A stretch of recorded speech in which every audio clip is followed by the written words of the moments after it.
Hello, എല്ലാവർക്കും LLB ജംഗ്ഷന്റെ പുതിയൊരു വീഡിയോയിലോട്ട് സ്വാഗതം.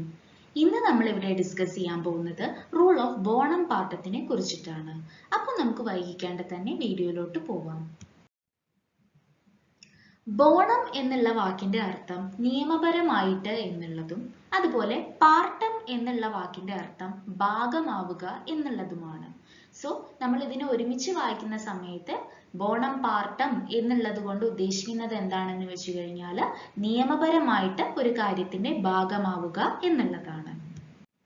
സോ ഈ ഒരു റൂള് മുന്നോട്ട് വെക്കുന്ന ഐഡിയ എന്താണ് എന്ന് വെച്ച് കഴിഞ്ഞാൽ ഒരു സ്റ്റാറ്റ്യൂട്ടിൽ എന്തെങ്കിലും ഒരു വാക്കോ അതല്ലെങ്കിൽ എന്തെങ്കിലും ഒരു കാര്യമോ പറഞ്ഞിട്ടുണ്ട് എന്നുണ്ടെങ്കിൽ അതിനെ എപ്പോഴും നമ്മൾ നിയമപരമായിട്ട് മാത്രമാണ് കൺസ്ട്രക്ട് ചെയ്യേണ്ടത് അതല്ലെങ്കിൽ കൺസ്ട്രൂ ചെയ്യേണ്ടത് എന്നുള്ളതാണ്.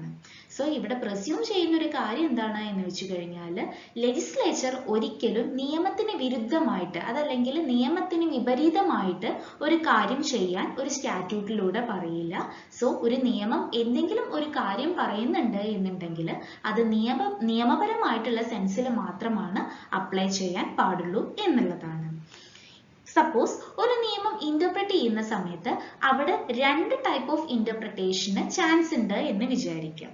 ആൻഡ് അതിൽ ഒരു ഇന്റർപ്രിട്ടേഷൻ എന്ന് പറയുന്നത് ഒരു ലീഗൽ എഫക്റ്റ് ആണ് തരുന്നത് ആൻഡ് മറ്റു ഇന്റർപ്രിട്ടേഷൻ തരുന്നത് എന്ന് പറയുന്നത് ഇല്ലീഗൽ ആയിട്ടുള്ള ഒരു എഫക്റ്റും ആണ് എന്ന് വിചാരിക്കുക.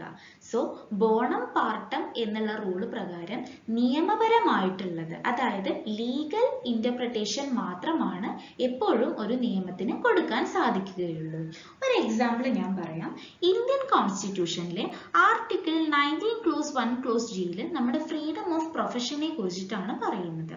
സോ ഒരു പ്രൊഫഷൻ ഏതൊരു വ്യക്തിക്കും ക്യാരി ഔട്ട് ചെയ്യാം എന്നുള്ളതാണ് ആർട്ടിക്കിൾ 19 ക്ലോസ് 1 ക്ലോസ് ജി കൊണ്ട് ഉദ്ദേശിക്കുന്നത്. സോ എപ്പോഴും പ്രൊഫഷൻ ആണ് എന്നുണ്ടെങ്കിലും ട്രേഡ് ആണ് എന്നുണ്ടെങ്കിലും അതല്ലെങ്കിൽ ഒരു ബിസിനസ് ആണ് എന്നുണ്ടെങ്കിലും അത് നിയമപരമായിട്ടുള്ള ബിസിനസ്സും ട്രേഡും പ്രൊഫഷൻ മാത്രമാണ് ഒരു വ്യക്തിക്ക് ക്യാരി ഔട്ട് ചെയ്യാൻ പാടുള്ളൂ. അതല്ലാണ്ട് ഒരിക്കലും ഇല്ലീഗൽ ആയിട്ടോ അതല്ലെങ്കിൽ അൺലോഫുൾ ആയിട്ടുള്ള ഒരു പ്രൊഫഷനോ ക്യാരി ഔട്ട് ചെയ്യാൻ പാടില്ല. ഇപ്പൊ ഞാനൊരു എക്സാമ്പിൾ പറയുകയാണ് എന്നുണ്ടെങ്കിൽ ഒരു വ്യക്തിക്ക് കഞ്ചാവ് കച്ചവടം നടത്തണം എന്ന് പറയുന്നത് ഒരിക്കലും നമുക്ക് ആർട്ടിക്കിൾ 19 ക്ലോസ് 1 ക്ലോസ് ജിന്റെ അണ്ടറിൽ കൊണ്ടുവരാൻ പറ്റില്ല. കാരണം എന്താണ്? അത് അൺലോഫുൾ ആയിട്ടുള്ള ഒരു ബിസിനസ് ആണ്. ഇനി നമുക്ക് പൊസിഷൻ ഓഫ് റൂൾ ഓഫ് ബോണം പാർട്ടം ഇൻ ഇന്ത്യ എന്നുള്ളതിനെ കുറിച്ചിട്ട് പറയുന്ന ഒരു കേസിലോ നോക്കാം. അതാണ് Birla group holdings limited versus SSC. Indian income tax act 1961 ഉപയോഗിച്ചിട്ടുള്ള ഒരു വാക്കാണ് tax payable on the basis of any returns എന്നുള്ളത്. അതായത് നമുക്ക് എന്തെങ്കിലും വരുമാനം കിട്ടിയിട്ടുണ്ട് എന്നുണ്ടെങ്കിൽ ആ വരുമാനത്തിന്റെ പുറത്ത് അടയ്ക്കേണ്ട നികുതി എന്നുള്ളതാണ് ഇതുകൊണ്ട് ഉദ്ദേശിക്കുന്നത്. സോ നമ്മൾ ബോണം പാർട്ടം അനുസരിച്ചിട്ടാണ് ഈ ഒരു സെന്റൻസിനെ അതല്ലെങ്കിൽ ഈ ഒരു സ്റ്റാറ്റ്യൂട്ടിൽ ഉപയോഗിച്ചിട്ടുള്ള ഈ ഒരു കാര്യത്തിനെ നമ്മൾ ഇന്റർപ്രറ്റ് ചെയ്യുന്നത് എന്നുണ്ടെങ്കിൽ നമുക്ക് മനസ്സിലാക്കാൻ കഴിയുന്നത് എന്താണ്? നമുക്ക് ലഭിച്ചിട്ടുള്ള ലീഗൽ ഇൻകംസിന്റെ പുറത്ത് മാത്രമാണ് നമ്മൾ എന്ത് ചെയ്താൽ മതി? ടാക്സ് അടച്ചാൽ മതി എന്നുള്ളതാണ്. അതായത് നമുക്ക് എന്തെങ്കിലും വരുമാനം കിട്ടിയിട്ടുണ്ടെങ്കിൽ അത് എന്തായിരിക്കണം? എപ്പോഴും ലീഗൽ ഇൻകം ആയിരിക്കണം. അങ്ങനെ ലീഗൽ ഇൻകം കിട്ടിക്കഴിഞ്ഞാൽ നമ്മൾ എന്ത് ചെയ്യണം?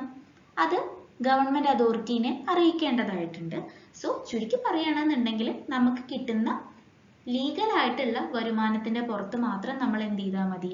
ടാക്സ് അടച്ചാൽ മതി എന്നുള്ളതാണ്. പക്ഷേ ഇങ്ങനെ സംഭവിക്കുകയാണ് എന്നുണ്ടെങ്കിൽ ആൾക്കാർ മണി ലോണ്ടറിങ് നടത്തിയാലും അതല്ലെങ്കിൽ പൈസ വെട്ടിപ്പ് നടത്തി കഴിഞ്ഞാലും അതിന്റെ പുറത്തൊന്നും അവരെന്ത് ചെയ്യണ്ട? വേറെ ടാക്സും പൈസയൊന്നും അടയ്ക്കേണ്ടതായിട്ട് വരില്ല. സോ അതുകൊണ്ട് തന്നെ ഇൻകം ടാക്സ് ആക്ട് നമ്മൾ ഇന്റർപ്രറ്റ് ചെയ്യുന്ന സമയത്ത് അവിടെ ബോണം പാർട്ടം റൂള് നമുക്ക് എന്ത് ചെയ്യാൻ പറ്റില്ല? അപ്ലൈ ചെയ്യാൻ പറ്റില്ല. അതായത് ബോണം പാർട്ടം റൂള് പ്രകാരം എപ്പോഴും എന്താണ് ചെയ്യാൻ പാടുള്ളൂ? നിയമപരമായിട്ട് മാത്രമാണ് ഒരു കാര്യത്തിന്റെ ഭാഗമാവാൻ സാധിക്കുകയുള്ളൂ. സോ ഈ മണി ലോണ്ടറിങ്ങും അതുപോലെ തന്നെ പൈസ വെട്ടിപ്പും അങ്ങനെയുള്ള കാര്യങ്ങളൊക്കെ തടയുന്നതിന്റെ ഭാഗമായിട്ട് ഈ ബോണം പാർട്ടം റൂളിൽ നിന്ന് ടാക്സ് ആക്ടിനെ എക്സംപ്റ്റ് ചെയ്തിട്ടുണ്ട്. സോ ചുരുക്കി പറയുകയാണെന്നുണ്ടെങ്കിൽ നമ്മുടെ ഇന്ത്യയിലുള്ള ബോണം പാർട്ടം റൂളിന്റെ പൊസിഷൻ എന്താണെന്ന് വെച്ച് കഴിഞ്ഞാൽ നമ്മൾ ഇതിനെ ഫോളോ ചെയ്യുന്നുണ്ട്, ബട്ട് ഇൻകം ടാക്സ് ആക്ട് 1961 ഇതിനൊരു എക്സെപ്ഷൻ ആണ്. നമുക്ക് മറ്റൊരു കേസ് ലോ നോക്കാം. ആർ വേഴ്സസ് ഹോം എന്നുള്ള കേസ് ലോ 1870 കേസാണ്. സോ ഈ ഒരു കേസ് ലോയിലൂടെ കോർട്ട് ഹെൽഡ് ചെയ്തിട്ടുള്ള കാര്യം എന്താണെന്ന് വെച്ച് കഴിഞ്ഞാൽ ഒരു നിയമം പ്രകാരം ഒരു കാര്യം എന്തെങ്കിലും ചെയ്യണം അതല്ലെങ്കിൽ ചെയ്യാം എന്ന് പറഞ്ഞിട്ടുണ്ട് എന്നുണ്ടെങ്കിൽ നമ്മൾ മനസ്സിലാക്കി എടുക്കേണ്ട ഒരു കാര്യം എന്താണെന്ന് വെച്ച് കഴിഞ്ഞാൽ ആ നിയമത്തിൽ പറഞ്ഞിട്ടുള്ള കാര്യം നമ്മൾ എപ്പോഴും നിയമപരമായിട്ട് മാത്രമാണ് ചെയ്യാൻ പാടുള്ളൂ. അതല്ലാണ്ട് ഒരിക്കലും അൺലോഫുൾ മോഡിലൂടെ അതല്ലെങ്കിൽ അൺലോഫുൾ മീൻസിലൂടെ ആ ഒരു പെർട്ടിക്കുലർ കാര്യം ചെയ്യാൻ പാടില്ല എന്നുള്ളതാണ്. ഒരു എക്സാമ്പിൾ പറയാം. അതായത് 18 വയസ്സിന് മുകളിലുള്ള ഒരാൾക്ക് എന്ത് ചെയ്യാം, ലൈസൻസ് ഉണ്ട് എന്നുണ്ടെങ്കിൽ ഡ്രൈവ് ചെയ്യാനുള്ള അനുമതി എന്ത് ചെയ്തിട്ടുണ്ട്, നിയമം തന്നിട്ടുണ്ട്. പക്ഷെ ഒരിക്കലും 18 വയസ്സും കഴിഞ്ഞു, ലൈസൻസ് ഒബ്റ്റെയിൻ ചെയ്തു, ഹെൽമെറ്റും വെച്ചിട്ടുണ്ട്, പക്ഷെ അയാൾ മദ്യപിച്ചിട്ടാണ് വണ്ടി ഓടിക്കുന്നത് എന്നുണ്ടെങ്കിൽ നമുക്ക് എന്ത് ചെയ്യാൻ പറ്റില്ല, അത് അനുവദിച്ചു കൊടുക്കാൻ സാധിക്കില്ല.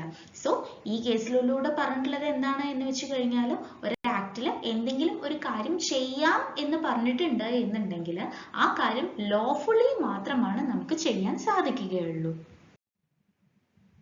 ഇന്നത്തെ ഈ വീഡിയോ നിങ്ങൾക്ക് എഫക്റ്റീവ് ആയി തോന്നിയെങ്കിൽ വീഡിയോ ലൈക്ക് ചെയ്യാനും ഷെയർ ചെയ്യാനും മറക്കരുത്. അതുപോലെ ചാനൽ ഇതുവരെ സബ്സ്ക്രൈബ് ചെയ്യാത്തവർ ചാനൽ സബ്സ്ക്രൈബ് ചെയ്യാനും മറക്കരുത്. So thank you for watching the video.